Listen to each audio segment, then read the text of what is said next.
my name's Vicki Montague, and I am the owner and founder of the Free From Fairy, which, to give you a little bit of background, I set up after my daughter was diagnosed with egg and milk protein allergies at the age of 9 months, and then she was diagnosed with celiac disease at the age of 2.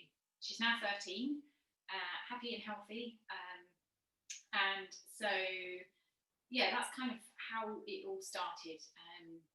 I decided to share my free-from recipes that I've been creating as a lover of food.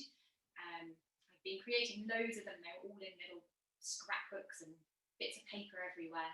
And I thought, okay, perhaps I should just put them online. So I started a blog, the Free From Fairy, which was around about 7 years ago, where I just shared recipes and tips and information, basically to help out friends and family who just didn't know how to deal with her food issues, I suppose. And so that was really helpful for them. And then I realised that actually it was really helpful for lots of people too, who just, for one reason or other, had to avoid gluten or dairy or eggs, and didn't know what to do about that. So it kind of grew from there. And then in 2016, I launched a wholegrain gluten-free flour blend. And that kind of came about because I was really fed up with being here, opening my cupboards and, 10 different gluten-free flours falling out on top of me. I wasn't particularly happy with the blends that were on the market. They were very white, and I found that they didn't always work in everything, and they often had the grainy kind of texture. And most importantly, they had rice flour in them. And this, for me, after a couple of years of her being on the gluten-free diet, I kind of knew in the back of my mind that there was an issue with arsenic in rice, because she'd been dairy-free from such a young age, and we'd been told not to give her rice milk. But I kind of just ignored the fact that she was actually, once she was on the gluten-free diet, she was eating an awful lot of rice. It was in, all of the bakes that I was making, everything that I made at home with the flour blends that were on the market were rice-based. And then the pasta was rice-based, the bread I was buying, kind of basically she was effectively eating rice-based products 3 times a day. And so when I kind of read a bit more about the arsenic in rice issue, I decided that I wanted to take things into my own hands and create a flour blend that didn't have rice in it, and that had as many nutrients as possible, so as many whole grain flours as possible. And also I wanted it to work in everything. I didn't want to have a blend for bread and a blend for cakes and a blend for biscuits. And, I was done with having loads of different bags of flour. And so using my science background, so I've got a science degree, a love of experimenting and a love of cooking, I spent 2 years just putting different flours together, different gluten-free flours, and seeing what happened. And I came up with this particular blend that I launched in 2016. And unfortunately isn't in the marketplace this weekend on this site, mainly because I'm having some issues with production of it, and securing a reliable factory to produce it. I do sell it. I sell it via my website, and I hope as I get this, as the production side kind of settles down a bit, as we go through this whole COVID thing, that I'll be able to put it onto the marketplace with a Free From Festival as well. So you'll be able to buy it there. But you can currently get hold of it on my website, which is freefromfairy.com.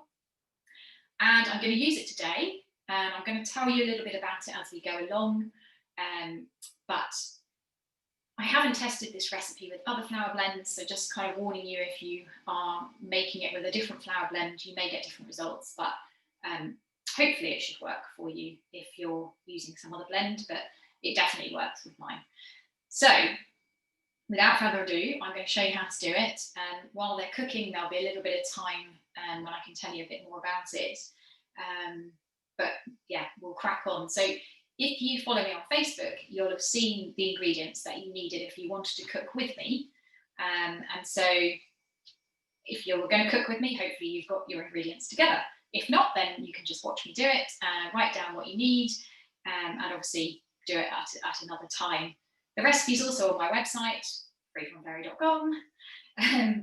So if you haven't got a bit of paper, don't worry, you'll be able to go and find it on my website. So all you're going to need is 4 ingredients. You're going to need my flour blend, 200 grams. You're going to need 2 teaspoons of baking powder. Now that is to convert it into a self-raising flour. At the moment, I haven't got a self-raising version. I do normally have a self-raising version, but I haven't been able to produce it for one reason or other at the moment. So in order to convert it, I add 1 teaspoon of baking powder to every 100 grams of flour, and that roughly gives you an equivalent of a self-raising flour. If you've got self-raising flour in a different brand, then you won't need the baking powder. So we're going to stir that into the flour mix. And then the next ingredient I'm going to add is something called psyllium husk powder, and that's 1 teaspoon. And what that does is it acts as a gluten replacer. So effectively, it helps to bind the ingredients together. When you're working with gluten-free flours, the main issue that you come across is that the products can be dry and crumbly. Now that's because there's no gluten. And so my choice of gluten replacer is psyllium husk powder. Some people use xanthan gum. I personally use psyllium husk powder because it's a natural product. It's just the ground up seeds of the psyllium husk. So it's just a seed, the top layer of the seeds that's extracted and then ground into a fine powder. And it's really, really good for your gut. It's really high in fibre. So for me, that's a win-win, and it works beautifully in gluten-free baking. And if you're looking for where you can buy it, if you've never heard of it, then there's I normally get mine on Amazon. And if you join I've got a Facebook group called Free From Fairy Gluten-Free Living and Baking or Eating, or I don't know, something like that. You'll find it if you look on Facebook. There'll be people on there who recommend the brands that they use. The brand that I normally use is actually out of stock at the moment, so I can't tell you what that is, but you will be able to get it on Amazon. So I've mixed all those dry ingredients together, and I'm just going to add in 200 grams, so the same amount of as the flour, of yogurt. And I'm using the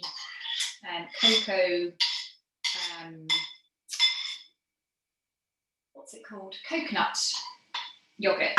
So it's this one, which is quite a thin coconut yogurt. Well, it's equivalent to a sort of dairy plain yogurt. Some of the dairy-free yogurts are very, very thick, and so you will need different amounts to make a dough if you're going to use one of those. But if you're using this one, it's the same kind of consistency as normal plain yogurt. And of course, if you're not vegan or not dairy-free, then you can just use ordinary plain yogurt, dairy yogurt. So I'm going to mix them in, and I'm going to turn my frying pan on to a high heat just to get that up to temperature. We want that on quite a high heat to begin with to get this cooking. So this is a really, really quick recipe, obviously, because it's got to be done by 12. And if I wasn't talking, it would be done a lot quicker than that. It is super easy, as you can see, hardly any ingredients required. So it's perfect for lunch. It's perfect if you're in need of a bit of bread, a bread fix, or if you want it to go along with some soup or whatever it is you're having for a main meal. You could have it with stew or something like that. So I'm just going to now get my hands in here and give that a good knead together. So you just want to bring the dry ingredients into the wet ingredients until it comes together into a nice dough. And then really you could use this as the base of a pizza. So you can actually make your pizza base like this. I've got loads of pizza recipes on the website if you're looking for a good homemade pizza. But this is a really simple way of making a very quick pizza. And instead of cooking it in garlic butter, you would just cook it in a little bit of olive oil. Again, you can do it on the hob. If you cook one side and then flip it over, and then you can top it, so then you can add your tomato topping or your pesto. We like pesto on our pizzas, whatever topping that you want to use. And then if you aren't vegan and you want to use cheese, then you just grate cheese onto the top. And then what I do is cover it with a saucepan lid. So, so you've cooked the bottom side, you've topped the top side, and cover it with a saucepan lid once you've put the cheese on, and that just helps to kind of trap the heat in and melt the cheese on top. So you don't even need to have a grill. And I actually developed this recipe for when we were camping, so we could have pizzas when we were camping, which was quite cool. That recipe is also on the website if you want one that's very specific to making a pizza this way. So I've got my dough, and it's come together nicely, as you can see. I have got very mucky hands, but never mind. Now I'm just going to kind of roll that a little bit so that I can break it into two pieces. So you've got two even-sized, roughly even-sized pieces. And I'm just going to roll that together a little bit more, and I'm going to wash my hands off because it's quite hard to do this whilst they are as mucky as they are. Just give them a quick rinse. This is really odd when I can't get anyone to ask questions or anything, but if you do have questions, you can type them into the chat box. I think there's, I can't quite see it from this end, but I think you've got a Q&A box, possibly, chat box. You can type your questions into there if you have any to ask me, and I will take them at the end. So if you do have anything you want to ask about gluten-free baking in general, or my flour, or my recipes, or anything you like, then just pop it in the chat box. So what I'm going to do next, hopefully you can see, I can't actually tell because I've got the tiniest little box that's on me. I'm just going to push this out into a rough circle. Really doesn't matter, you can make it any shape you like. You can use this recipe to make naan bread if you like that kind of thing. So you could shape it like a naan. And what I'm making it on, just to pick it up and show you, is a reusable silicone liner. So I get this from Lakeland here in the UK. And if you're interested in kind of finding that, if you go to my website, you'll find a tab called Vicki Recommends. And if you click on there, you'll find all the things that I do recommend, like this silicone liner, which I use so much for so many things. It just stops things from sticking, so you can bake things on it. If you're making biscuits, for example, you can bake them on this, on a baking tray, so they just slip off really easily. Making bread and things like this is absolutely perfect because you know, you can push it out, as you can see, and just peel it off. Oh, she says, peel it off really easily. So yeah, it's just really versatile and reusable, so environmentally much better than using baking paper or something like that. So I have got my first one. I'm not going to go any thinner than that. You can do it as thin as you like. Obviously it will rise a little bit because of the baking powder, but I want to do fairly sort of thick ones. So I've rolled it to around about, I don't know, it's just under 1 centimetre thick, I guess. And I'm going to grab some garlic butter. Now, ordinarily I use, I just put some butter into my pan, my hot pan, and then crush a clove of garlic and pop that in with it. But I have been very lucky to be sent some of this amazing garlic butter that is made by our Paula's. Now this is a very small producer here in the UK who has got a shop on the festival site, and it's dairy free, and it blows my mind because it doesn't, you would never know it was dairy free for a start. Secondly, it's coconut oil based, so it's not got any of the, be careful with my words here, undesirable fats, let's just say. I'm not a fan of margarine. If you go on my website, you will find some dairy-free recipes that have got margarine in. They were ones that I created kind of earlier on in my blogging career.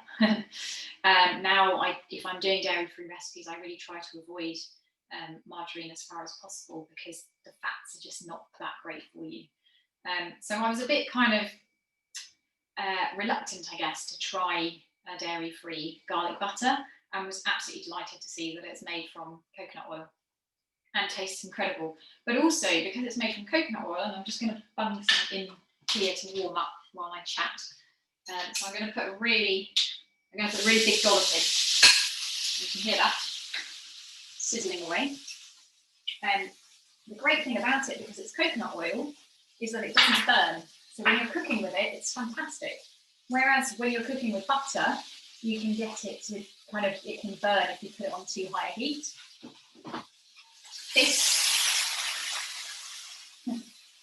What's the noise?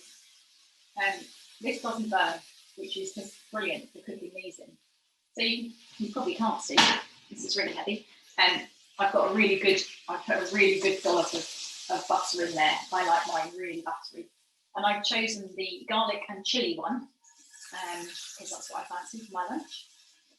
You could just use the garlic ones. We've got garlic one and a garlic and chilli. I'm not sure whether she does any others, but definitely go and check them out on the site. I've now turned that down to a medium heat, and I'm just going to pop this in. So that is in, it's ready to cook, and it will cook for probably about 3 minutes on that side. I'll flip it over and show you what it looks like when it's cooked, and then we're just going to flip it and cook it on the other side for the same kind of amount of time. So it will kind of look nice and golden, and it will be firm and crisp.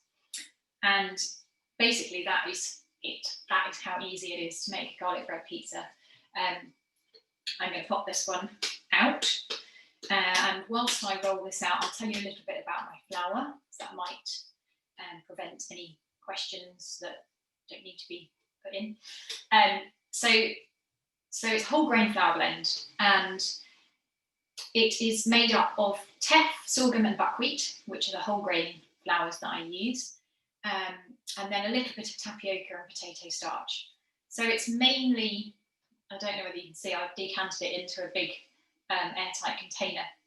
You probably can't see what colour it is, but it's not that white colour that you will find in all the other flour blends that are on the market.